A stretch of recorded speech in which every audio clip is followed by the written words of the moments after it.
Good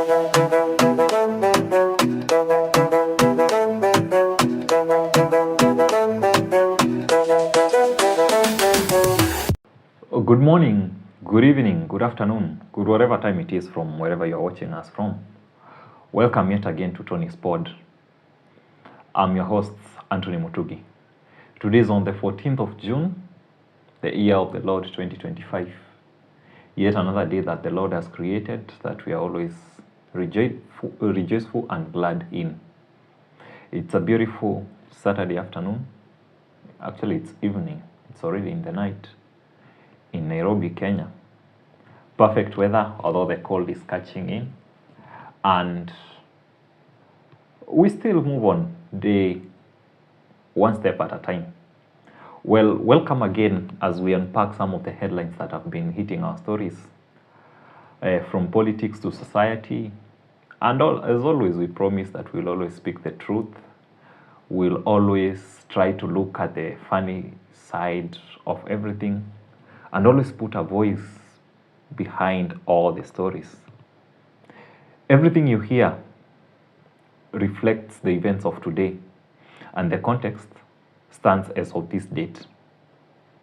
Well, let's jump in and see wherever the conversation will lead us. Over the past 1 week, one of the most trending things or trending issues in Kenya has been the Albert Ojwang murder in police custody. It hit all the waves, captured everyone's mind, and everyone was interested in knowing what really happened behind those cells. It's a saddening thing, it's tiring. It's those things that you feel akiwoje, you don't know how much you can do. What is it that you can do enough? But in as much as it's tiring, because I was actually trying to follow this matter actively, and the more you follow about it, the more you feel bad about it. Because for one, the police started with a cover-up lie saying that this man had tried to commit suicide by hitting himself against the wall. Well, first, you know how basic such kind of a lie can be. And then the worst thing about lies is that for every lie that you make, you have to create another lie to make the previous lie look believable, look like it's a truth. So on top of that lie, you have to put another layer of lie. And so it's always a catalog of lies, layer after layer after layer. Well, that's the kind of game that the police have been trying to play. And actually, you can see that they are trying to mysteriously find who was this man that killed or did this heinous act to Albert Ojwang. Who were these people? Well, it's not even a matter of knowing who they were, but as understanding what was the motive. And that is the reason as to why our maandamano in Kenya was so successful, that people are wondering, how were the maandamano so successful? It's because it's gotten to a point where Kenyans are tired, especially the Gen Zs. Gen Z are experts in everything. Nima accountant, they can do investigations. And actually, it's not Gen Zs, it's your average Kenyan. Akona hiyo knowledge. Amewatch movie, anajua what it is to do an investigation. Anajua ukitaka kuinvestigate murder, lazima utafute motive. Sasa wewe unakimbiza na who killed who the dog that ate my homework, who tampered with the evidence, who deleted the CCTV footage. No, what was the motive? Let's start from the known to the unknown. Simultaneous equation inaweza solve mada ya Albert Ojwang, lakini watu hawataki kufikiria. Anyway, mtanuatwana tu mafala, but huku online tu tutajua kwa ground. Kwa ground tujue who really is responsible for Albert Ojwang. Tutajua tu, we will do our own investigations and get to the bottom of the matter. Well, the good thing about it is that in as much as they are trying to conceal this information, is that we can feel that Albert's blood is still haunting them. And it's haunting them in a big way, because Albert is really bailing for his killers. He's giving them sleepless nights. I can imagine there's someone who is like, haki ya nani? I've killed so many people, but why is this one? Why is it that this one has a lot of problems. Well, maybe you didn't think that you are killing someone's only son. So biblically, maybe you were killing Isaac.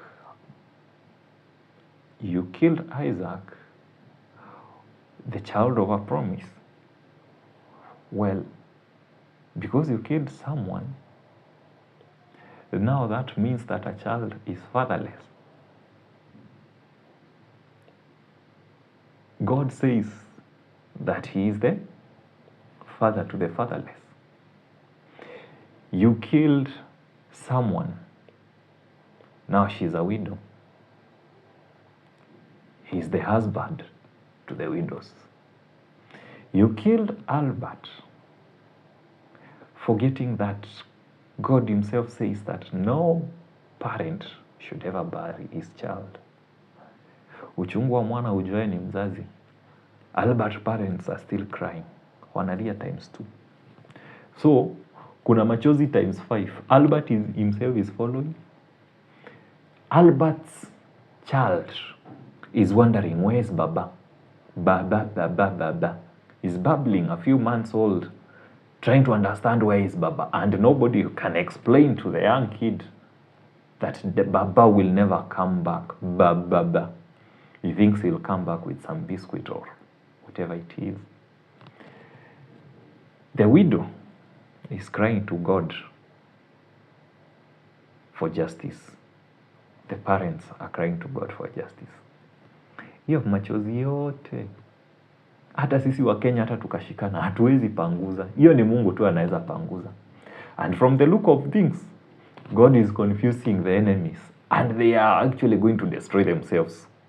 And from our end, what we can see, I'm waiting to see the dominoes fall. When I see people, I remember, nakumbuka tu kamimi fulani ka, may God confuse your enemies like these Chelsea players defending against each other. May God confuse Albert's killers like these players defending against each other. Sorry wase wa Chelsea, haikuwa inahusiana na nduthi, lakini the end justifies the means. Si message bora imefika. Anyway, our maandamano was so successful, more than they thought. And actually, they had to create a sideshow by banning things to make it seem like maandamano are no longer a thing. All I could remember was the first maandamano ya June 18th last year, then followed by the grandmother of all maandamanos, the grand day, June 25th, the year of the Lord 2024, when we did the maandamanos of maandamanos. So I feel this was like a pre-maandamano, like the way we used to do pre-mock, then the mock. There was the pre-maandamano awaiting for the main maandamano. So there was a large turn-up. And what led to the large turn-up? Personally, I would say that Kenyans are tired. The Albert Ojwang's death was just a way of venting out anger. Unajua ile wakati umechokoza bibi, unajua amekasirika, lakini amenyamaza tu, anangojea tu umchokoze tu kidogo tu, geria hanini, just a little bit, ndio ujue mimi ni nani. Hapo ndipo Wakenya walikuwa wamefika. And actually everyone has you can wrong anyone at any time, but everyone has their limit. And at some point, like a bubble, you'll just have to burst. You can't take it no more. Like an elastic thing. Remember Hooke's law of elasticity. Hooke's law of elasticity ilikuwa inasema nini?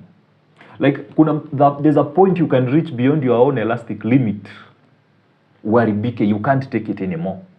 Hooke's law of elasticity states that the force exerted by a spring is directly proportional to the displacement from its equilibrium position up to the limit of its proportionality. So beyond that limit, it gets destroyed. So Kenyans had been put beyond that limit where people are abducted, and then the first case ni kuruka hiyo story, deny there are no abductions, deny, oh there are abductions but we are sorry, they won't happen again, I promise, can cheat can die, it will never happen again. Then it happens again. Kiasi people are, the walls decided to turn violent against the inmates and other stories. That hiyo kubeba ufala is what got people beyond the elastic limit, and they actually showed up in large numbers. And if actually I was the government, I would be worried. I would be like, we need to fix things fast. But it seems that the government has their own way of fixing their issues. But one thing, in as much as we talk about the Albert Ojwang issue and it's tiresome, at least there's always something to be proud of as Kenyans. I stumbled upon Dudubaya's video online trying to explain our court system, and I couldn't really help but feel, oh yeah, in as much as we might be complaining about the issues about Albert Ojwang, we are still ahead of our neighboring countries, mbele kiasi. And it's always good to hear someone praising you or getting hearsay that I heard someone talk about you, and all they had to say were nice things. And then unajekelea zile za mimi na vile najionanga niko mbaya, sijui siko perfect. Kumbe there's someone who notices something about you and you really didn't know. Well, Dudubaya had some kind words. Had some nzuri. Alikuwa dudu zuri. Dudubaya aliamua to bite the right way towards Kenyans. Ama Dudubaya ni ati unajua ungeongea vibaya, unajua vile tungemukde. Tell us why. Anyway, listen to what Dudubaya had to say about our court process. Kwa hiyo tukishafika mahakamani, polisi wale wa kituoni waga wa usiku ujue tena. Kuna polisi ambao ni wa mahakamani tu. Wao wanatoka majumbani moja kwa moja wapi? Mahakamani. Kwa hiyo wale wa kituoni wakishakufikisha mahakamani wanakukabidhi, unakuwa chini ya polisi wa mahakamani, wao wanaondoka. Hawana habari na wewe tena. Kwa hiyo unakuwa chini ya wale. Ukikosa dhamana mahakamani, ndio unakuwa chini tena askari nani? Magereza. Ndio unaenda mahabusu magereza kama umekosa dhamana au kama umefungwa. Can you feel how Dudubaya kwanza anapaka makeup kwa hiyo story yote ya explaining on the summons, ati vile tunaprocessiwa OB, tunapewa kijikaratasi, anaelezea mambo ya Attorney General, and above all, actually further in the video anaelezea of how we are learned, venye sisi tumesoma. Well, you can feel the way people from Tanzania or the others wanashanga, then Kenya must be way ahead. Actually huwa nasikia ati wanaochingi bunge ya Kenya ni kama venye sisi watu na watch news za maju CNN na BBC. How true is that they look at us and wonder, hey, people of Kenya, you can speak against your president in parliament and you still survive. Ugandans still wonder how we can have democracy.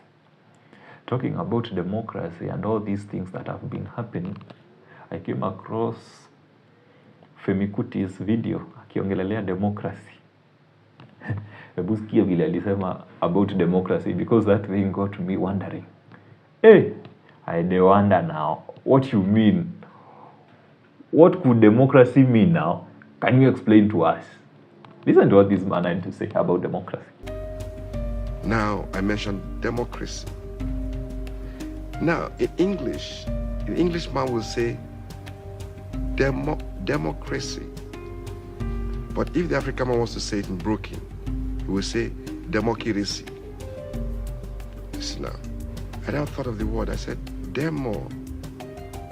crazy.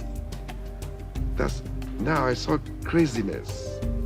I said I could not see let my people see that democracy really is not that word, that it's really madness, So I said, now I started to sing. I said, I start to think of this word democracy. democracy. Crazy demo. Demonstration of grace. Crazy demonstration. Democracy. Crazy demo.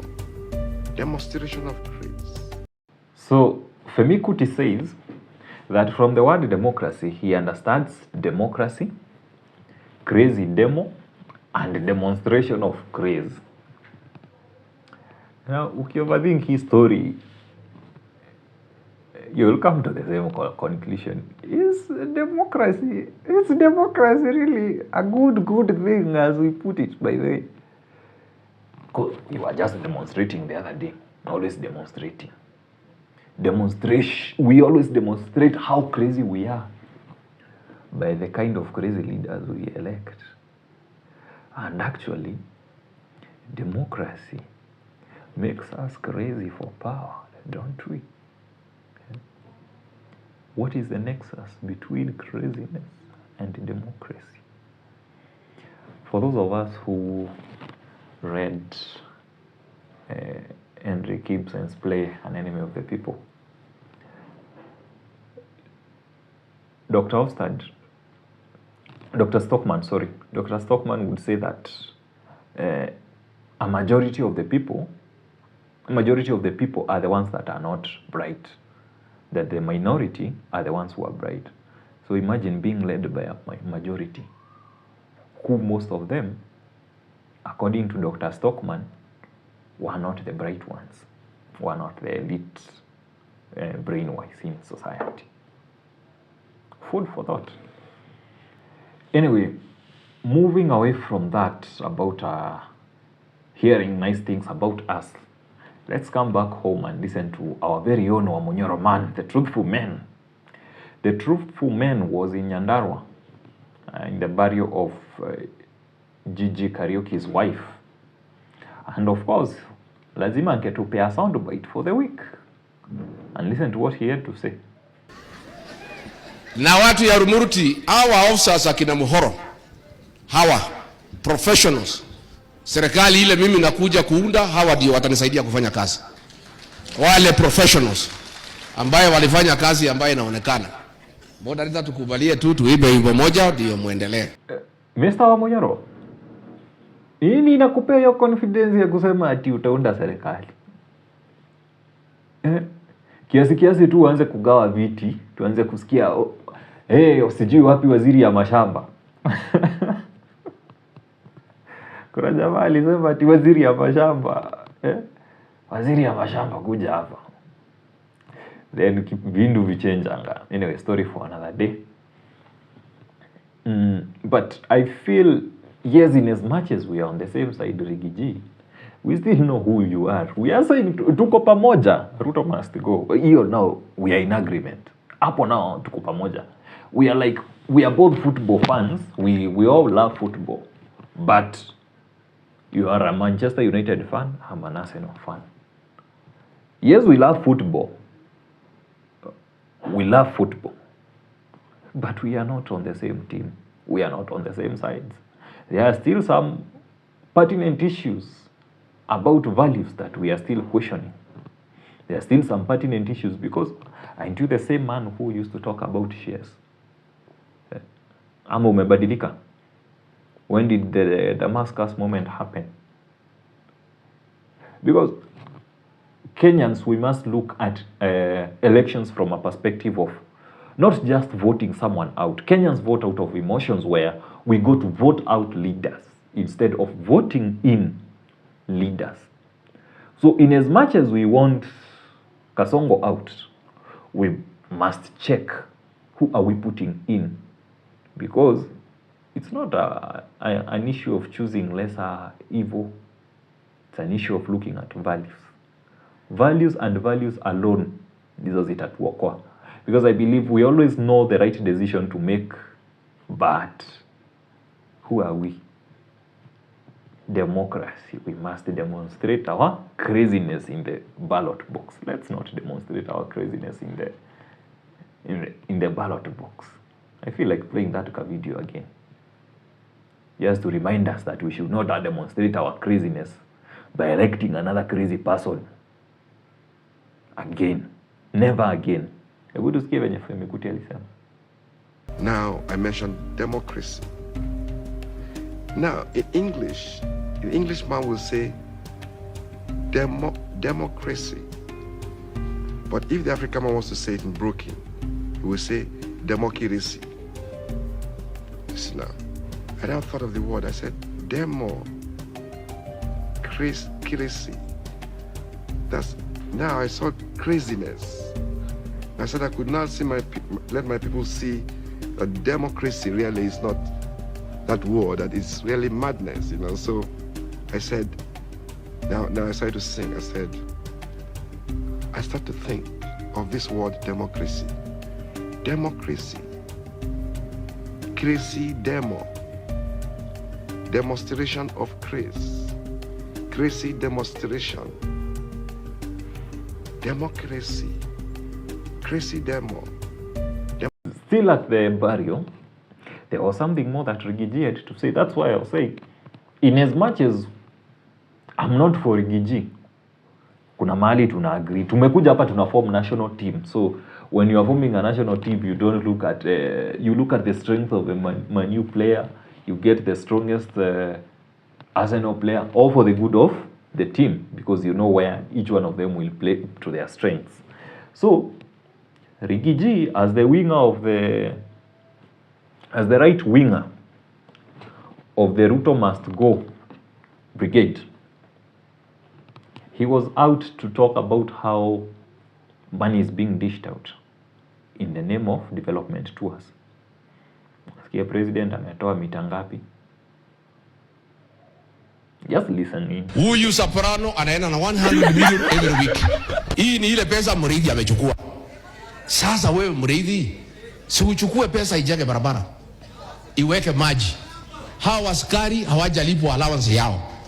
Lakini kama wewe utachukua kodi, ikuwe diverted, ipatiwe Soprano, Mr. Yesa, yule anaitwa Mr. Moneybags, anazunguka na pesa na magunia akipatia wamama na vijana kuwadanganya. Is it fair? Well, in that video, I believe Rigiji is raising pertinent issues about how money is being dished out. And this money is taxpayers' money, because ni pesa gani hizo wanatoa ati kwa maendeleo. And at the same time, we don't have enough budget for even exams za wanafunzi. We don't have enough money for capitation. We don't have sufficient funds for our healthcare system. But the pesa ya development to dish out, to flaunt out wealth to people that we have, just feed them. Just give them enough not to live. That's always just enough to live tomorrow. Just enough.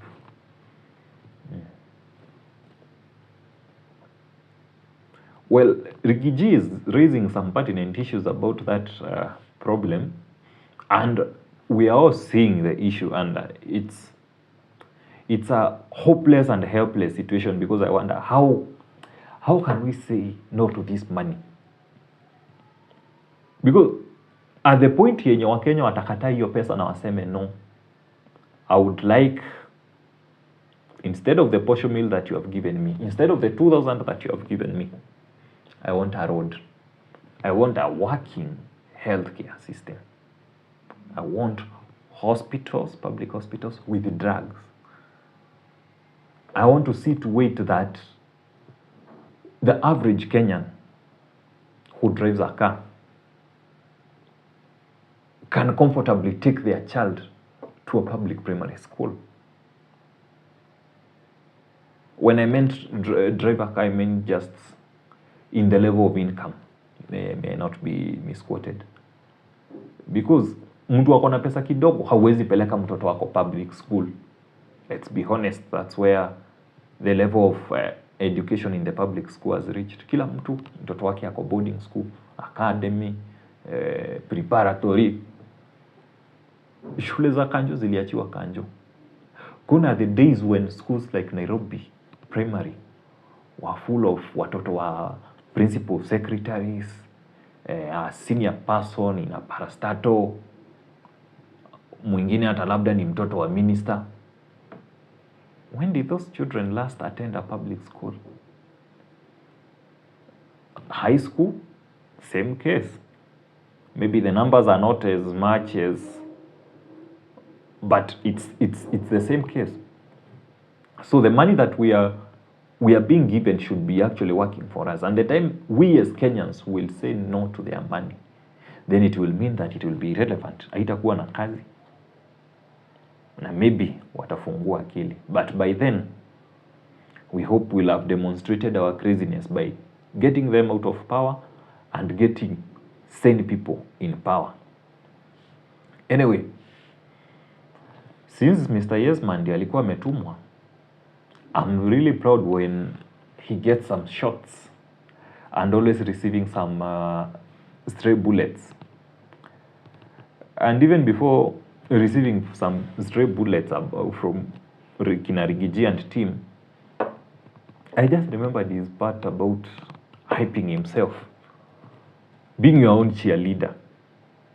And I think among all the trending videos are Kindiki so far, this is the best for me. Sasa mimi mtu nimepigana na Al-Shabaab, nimepigana na bandit, nitashindwa na watu ya siasa hapa kidogo, watu kidogo hapa, watu kidogo.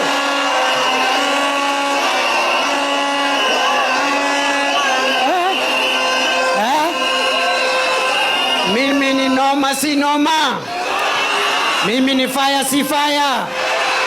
So Kindiki decided to blow his own trumpet, decided to be his own cheerleader. Mimi ni noma si noma. Kiongozi ameamua kujigadhirira. Actually niliona video fulani Katelo alikuwa anasema that sasa wanafaa kuwa wanatoa diss track. And he was talking about how Gachagua and Ruto should be in studio wanatoleana diss track yo. Unaweza imagine diss track ya Kindiki?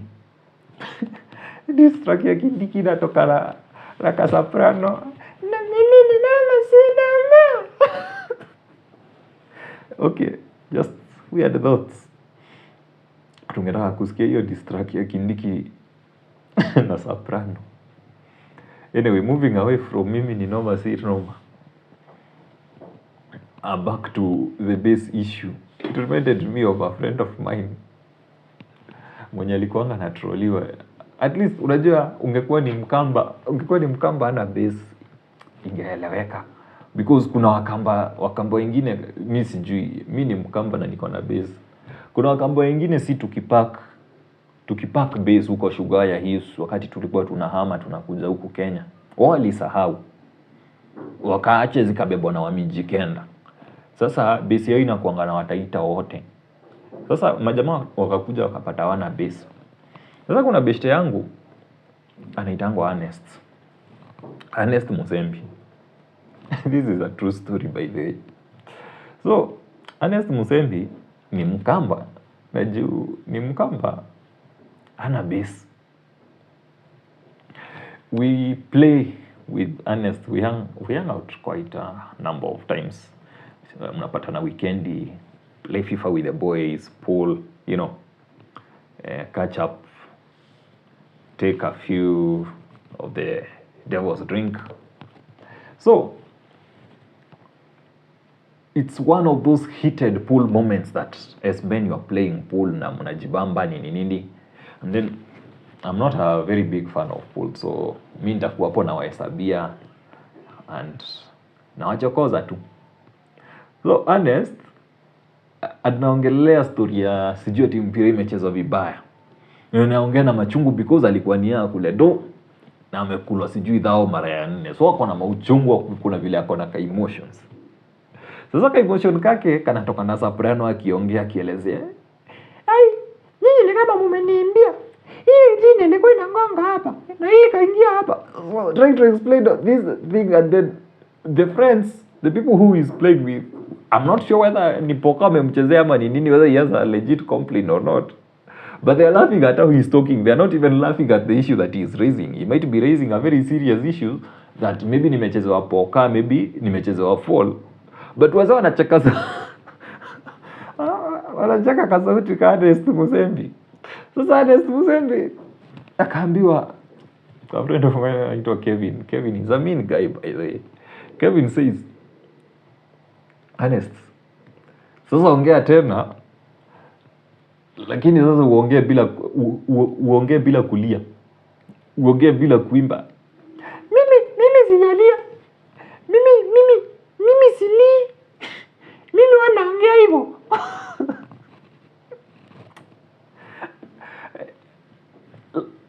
Bila base mwanaume, hata ili ukose pesa lakini usikose base. Bila base hakuna mse atakutake serious, tuseme tu ukweli.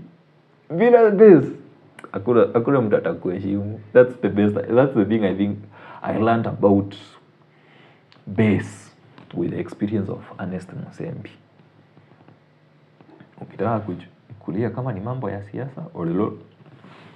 Anyway, moving on to something better.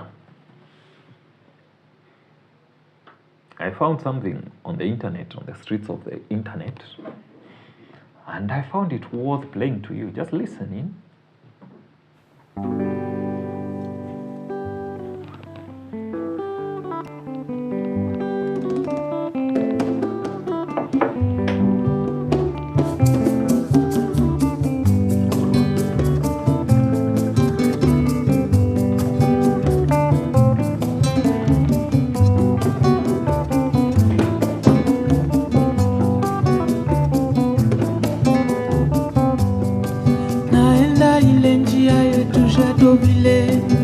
Kupitia ile njia ya Mungu, uende umwambie baba Bosco babariki, umwambie ende akalale kwao.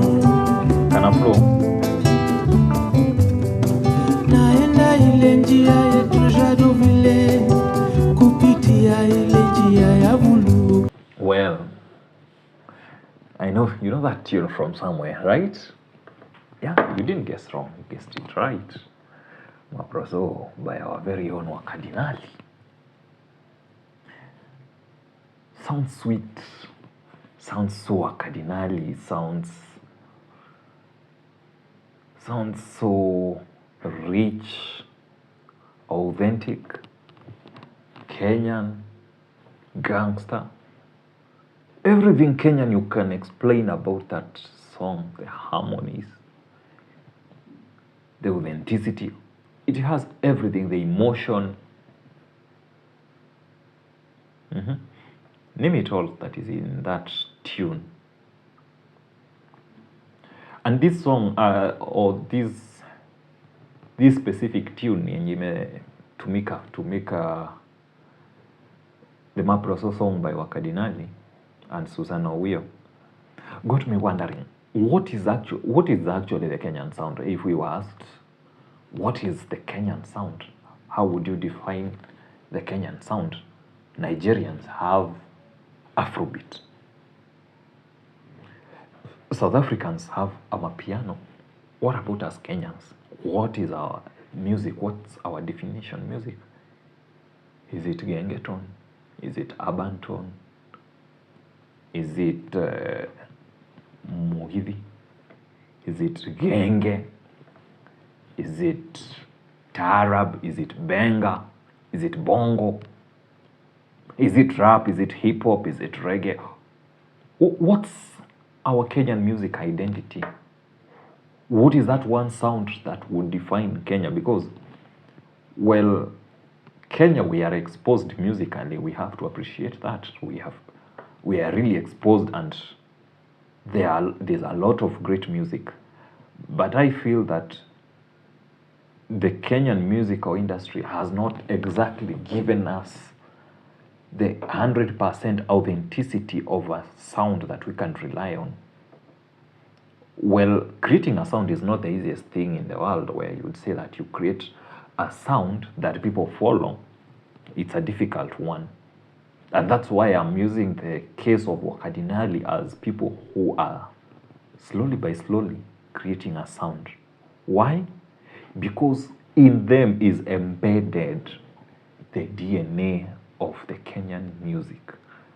I can draw different examples from quite a number of their songs, and also other musicians, but I decided to narrow down to this specific song, Maproso.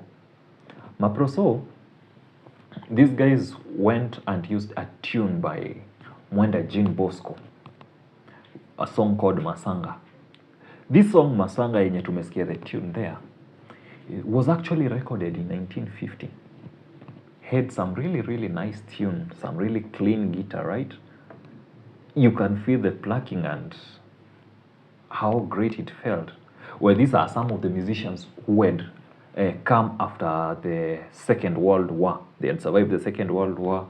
They had learned the guitar, they had learned the white man's way of playing, and then they fused it with their cultural way or their culture. And then they would come up with something nice like that. And then, over 70 years later, Wakadinali make this Maproso song, and you wonder why it's always stuck in your mind like a broken record. It's because it has that authenticity of Kenyanness. Iko na Ukenya ndani yake. Iko na Ukenya ndani yake. It's hard to strike a balance between originality and inspiration, or what you'll say that somebody ana copy. And that's why I've had a lot of slander being put on the urban tone artists where wana copy ngoma za wenyewe. I always feel that any form of art comes from an inspiration. There must be something inspiring you to make this form of art, whether it's music, whether it's a drawing. You have to have a mental picture. You have to have something that you ever visualized that is close to what you want to make for you to be able to create. So I feel that urban tone as a genre of music in Kenya tried to gain inspiration from a sound that was not actually Kenyan, a Western sound. Yes, there was a bit of the genge music, but there was a lot of Western sound. Na actually kuna ile ngoma na kamsa hii ile ilitolewa kwa YouTube or something. I can't remember. But there was that saga, I remember. Haikuwa na kamsa. Ilikuwa ni ngoma gani? Anyway, I feel urban tone artists have tried to draw inspiration. Sisemi wamecopy. They've drawn inspiration from music that is necessarily not ours. Would they have done it with some Kenyan music? Yes. But kumekuwa na the notion that has always been thrown that Kenyan music is not good, Kenyan music is trash. I feel that Kenyans, we are so rich when it comes to music. We are so rich, and after COVID and after being able to break the barrier of reaching audiences through internet, we can see how even our own cultural music and our own local musicians are growing, because people have the preference of choosing what they want to play. Unlike wakati ya radio wenye people wenyewe walikuwa wamekanyagiwa, then there always used to be issues with the DJs, nini, all that kind of stuff. But is it okay to borrow from the Western side of people or from sounds that are not necessarily ours? Yes, it is. You can borrow from whatever kind of genre that you would like. But at the same time, you have to fuse it with your own for it to get that originality. Creating a sound that is purely authentic, purely someone would be able to listen to a song and tell you, oh, I bet 9 over 10, that song is Kenyan. What is it that you would put in it? You would even go back from getting creativity kama hii ya Wakadinali, going to the 1950s. Look for that cartoon, kakitu kamoja utaenda, you put on loop or whatever you'll do to it, or even words. You might find a very good tune that gives you the kind of club banger that you've been waiting for. And one of the most successful musicians sorry.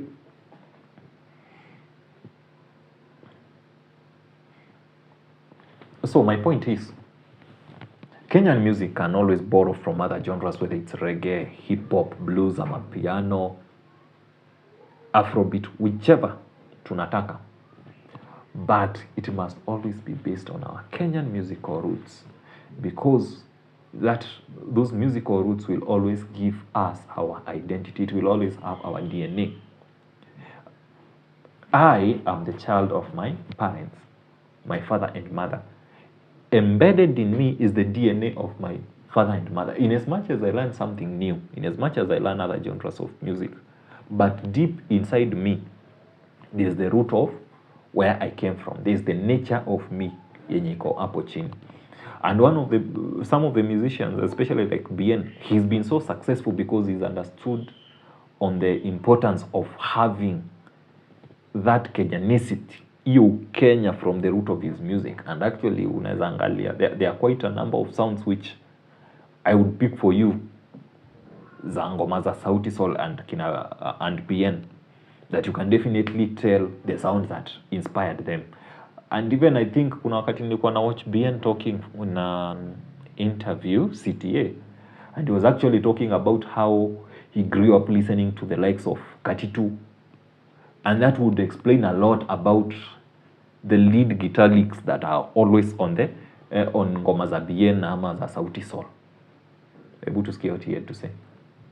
Oh, there's an era that we haven't talked about, and that is such a huge Sauti Sol sound, Benga. Oh, Benga. Hey, Benga now, when I was a kid, I used to travel with my dad a lot. Kilifi, where my uncle lived in Kapsabet. I used to go to any place that I went where there were Kenyans. It was always Maroon Commandos playing. It was always the Mushrooms playing. It was always what I feel even right now I'm trying to replicate in my music. When you listen to Nenda Nenda Lote. I feel Wakadinali are going to shape the Kenyan sound in a big way. They are in the modern era. I've given the example of the song Maproso and the inspiration from John Bosco Mwenda. And the fact that they've been able to create a modern sound and fuse it with the Kenyan DNA, because Kenyans have been born loving guitar. Kenya tunapenda guitar tu sana. All those guitar licks, they are the reason as to why we love even like rumba. We are not piano people, we are more of guitar people. And even our ancestors had stringed instruments in most of the cultures. Ukienda kwa Wajaka, uende kwa Wakamba, uende kwa Wakikuyu, there used to be stringed instruments. Hizi vitu za kufinya zimekujwa na mzungu na hazijawai bamba Muafrika. So these Wakadinali guys are fusing that and being able to create a Kenyan sound, a movement. It's so difficult to create a sound, and few people have ever come up and created a sound on their own. Let me give you an example of a few people who've created sounds. Femi Kuti, the father of Afrobeat. Najua wengi hamjui, but huyo ndio baba ya Afrobeat. He was able to infuse jazz and the traditional Nigerian music. He traveled to the Yoruba, to the Igbo people, to the Hausa people, understood their music, then infused it with the modern jazz. He was a really nice jazz player. And then created a unique sound. And from there, Afrobeat was born. And that's why you feel Afrobeat always has that strong jazz sound, strong African drums, the beats. It's all associated to Femi Kuti. Na kona katalogu mzuri sana. If you are born on a weekend, just enda skiza ngoma yake inaitwa Bang Bang. Bang Bang. Dedicate it to your someone. Anyway, that was one of the funniest songs zenye nilisikiza zake. Usiniulize ni kwa nini nilisikiza Bang Bang. Enda kwa nini hiyo ndio imestick kwa mind. Anyway, in Kenya, do we really have a musician who's been able to create a sound on his own? We had a sound called Twist by Twisty, which was in like the 1960s. It's well associated to Daudi Kabaka.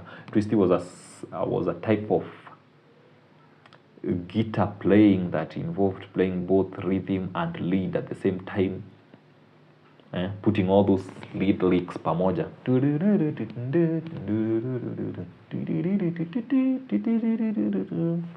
So there was always that you're playing the rhythm and at the same time bado unacheza hizo licks za lead.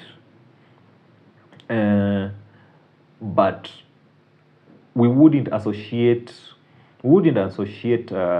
Twisty with Daudi Kabaka alone. He played a major role, but there were other people who also played an active role in building. However, there's one man called George Mukabi. George Mukabi was a Luya musician. He's the one who came up with the song, Mtoto singuo, utaomba mtu. Mtoto singuo, utaomba mtu mama. That guy, it said that he had a intense but very short career in the musical industry of 7 years. But in that 7 years, he created a genre of music that was called Omotivo. He's actually one of the few Kenyan musicians to have ever created a genre of music. It was not exactly because he was Luya. It was not exactly ati isukuti or any other kind of Luya music, because pia Waluya wakona so many genres of music. Unawaelewa tu Waluya. But Omotibo is actually a Kisii word to mean something that leads to nowhere. Yani ni kama ni kitu cast, kitu imeshika watu, kitu itawapoteza. So that was the name that people used to it used to be used because people would follow him everywhere. So chief akiulizwa anasema hey, ni Omotivo, anaenda huko kufuata hiyo kimtu inakaa ni kama wamepotea njia. But he took it and turned it into something good, and the beats were quite fast. You can imagine kwanza hiyo mtoto singuo, you just feel just like waking up, uamke to dance, move your mabega and such. I think if a Kenyan artist anataka kuunda club banga, anaweza unda na hiyo ya Omotivo. Inaweza unda club banga moja noma sana. Ama upate msem fulani ana rap na Ohangala. Ana rap na beat ya Ohangala ama ya Isukuti. And then sasa inaongezewa tu mistari tu noma. Hebu imagine venye ngoma itakuwa noma. Alafu just imagine a Kenyan song yenye ni R&B fulani hapo hivi. R&B fulani tunataka kasikizwaji huko majuu. Sasa kana bwana nikitakereng. Alafu wako R&B. Beat ni ya taarab. Na alafu inaongezewa maybe rap ya Nyashinski na yanakuja kupea hiyo beat kabiting. As the secular musical scene in Kenya continues to understand what exactly is their sound, I feel the gospel music industry in Kenya has really got to understand what is the kind of their sound, and most people have actually ran away with it. And they are actually demonstrating that it's possible to create a Kenyan sound without running away from your culture. I'll give you 3 good examples from 3 different cultures. 1, Sarah K, leading in the Kikuyu culture, in the gospel industry. Number 2, Wilberforce Musyoka, leading in the gospel industry, in the Kamba scene. Number 3, Pastor Kitui in the Luya culture. And I would actually pinpoint quite a number of them, almost from every community, who are actually showing that it's possible to create a Kenyan sound that goes beyond our borders, is listened to, but still has that authenticity of it. If it's Sarake, you can feel the Kigosho in a song. Kama ni Pastor Kitui, you can always tell the Isukuti, you can always feel iko na Uluya ndani yake. Wimbo yenye anapiga unasikia iko na Uluya ndani yake. Ni ngoma ngapi tunatoa zenye ziko na Uluya ndani yake? Music, the gospel industry have demonstrated it and have begun by that example. And pia, msiseme hakuna example from the secular world. Wakadinali are slowly shaping the game, so it's over to you as Hanif. Let's think, is it outside the box or inside the box? Or let's think Kenyan sound. Tuende huko nyuma tuangalie ngoma noma noma. Hata msea pige tu remix fulani ya Malaika. Malaika. Nakupenda Malaika. You know, actually that song was almost stolen. People think that it's a Tanzanian song, but it's actually a Kenyan song. It was recorded in Kenya by Fadhili Williams and another guy. I hear Fadhili Williams ndiye alikuwa na back, the other guy sikumbuki alikuwa anaitwa nani, but walikuwa na record na Fadhili Williams. But when the record, when someone bought the rights to the song akaenda nayo South Africa, it was redone by the likes of kina Miriam Makeba. Was it Miriam Makeba? I think so. And when she started introducing the song, she introduced the song as a Tanzanian song, whereas it was a Kenyan song. Na sisi Wakenya hizo time wakakoil tu hata wakutetea song yao. Sasa song wasa nafikiria ngani ya TZ lakini ni yetu. So if we don't have a sound of our own that people can identify with in ya Wakenya, hii si ya kibongo, hii ni sound ya Kenya, how will people know what is ours and what is not ours? You can always listen to a song and say, this, hii ni Afrobeat, hii ni amapiano, hii ni reggae Jamaica, hii ni hip hop USA. What's our sound? What's our authenticity? What is it, in as much as we are borrowing from these other musical scenes, that we can always say is our authenticity? Wakadinali wametuonyesha example now, and I've also given the examples of the gospel scene. So over to you guys. Anyway, in other sad news to close our day, there was an India plane crash on 12th. That was juzi on Thursday. That crashed in India. It was headed to London, but it crashed just a few minutes after takeoff, like about 5 minutes after takeoff. Well, it had 242 people on board. 241 of them who were on board died, and it has led to the death of quite a number of other people because it landed in a residential area. That was actually the most scary thing, that to me, it's that it went to land on top of a building yenye ilikuwa hostel ya medics. So it landed on top of that building, so there was this guy was just chilling in the cage, called Netflix and chill, and then boom! Then the gas decided to land on top of you, and then it's all debris, nini. And you can imagine this plane being a Boeing 787, a Dreamliner. It was just taking off for a 10-hour flight, so it was just full of fuel. I can try to imagine the kind of explosion that was there. Well, it's so sad, and these are the things that actually scare people about mambo na ndege. Yes, there's always the say that kusafiri na ndege is the safest means of transport ever, but where? For me, I'm always skeptical about it, and I'll tell you why. If you ask me how a car moves, I can explain by how a human can walk or run. If you ask me how a boat, if you are sailing, How does it move? There's always an explanation that a human being can also swim. Would you explain how mnaweza kuendesha ndege na nyinyi wenyewe hamwezi kufly? How? Hiyo kitu inapitia tu mahali kwa hewa. Haijaguza reli. It's just floating. But you, the thing that is floating is making you who can sink float. Maajabu ya Musa. Ukistaajabu ya Musa utayaona ya Firauni. Maajabu haya.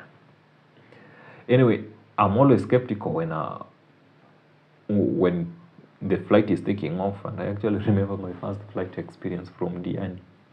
Unaona hiyo ndege imepiga kona, unaangalia chini, unaona maji na waves, unasema nama kai tukaanguka hapa tungekwama. Hata sijui.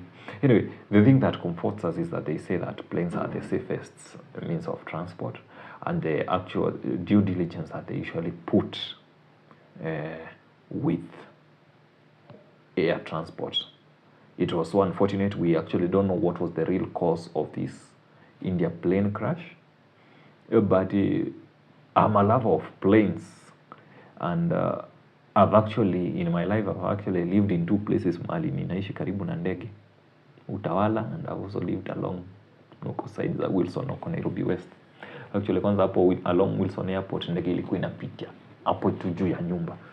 So in my intrusive thoughts, I would never lie that having lived both in Utawala and in Nairobi West, that sijai fikiria what if ndege ianguke juu ya nyumba nikiwa nimelala. I'm not a devil, I'm not an angel of doom. Just thoughts, intrusive thoughts tu zinakukujianga. What if kitu happen? There are some people who say, mimi siwezi ishi Utawala karibu na ndege. Kwanza kuna place nishaishi, ndege ilikuwa inapitia juu ina shake nyumba. It's 2 AM, lakini ile ndege ya cargo ikipita lazima ipite kama imetingiza nyumba yako. Anyway, you get used to it.